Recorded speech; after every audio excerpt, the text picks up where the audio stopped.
छलकता हमरो जवनिया ए राजा, छलकता हमरो जवनिया ए राजा, जैसे कि पलट के पनिया हो कुछ बोली। रानी हमहू भर लोट पानी हो अवधानी, रानी हमहू भर लोट पानी हो अवधानी।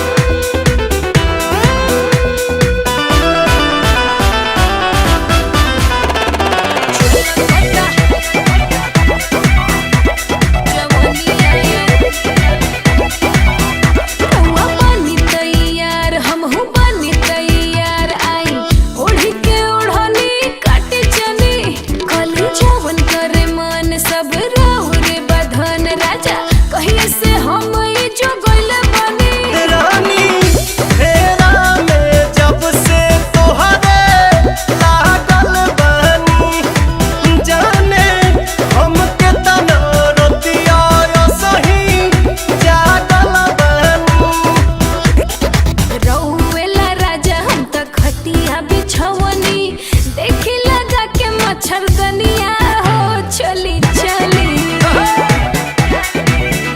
रानी हमहू भर लोट पानी हो अवधानी, रानी हमहू भर लोट पानी हो अवधानी।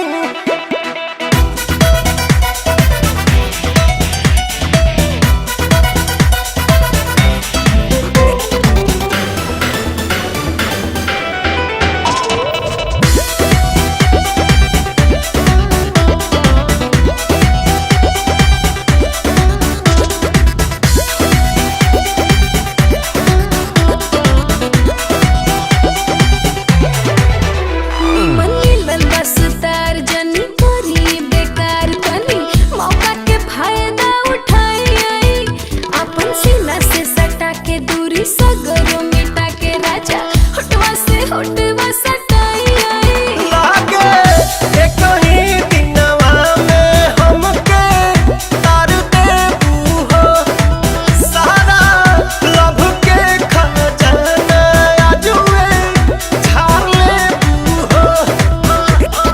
रहुरे ला हाजिर बाड़ी रहुरे रनिया, दोसर के करी छेड़खनिया हो कुछ खाली। रानी हमहू भर लोट पानी हो अवधानी, रानी हमहू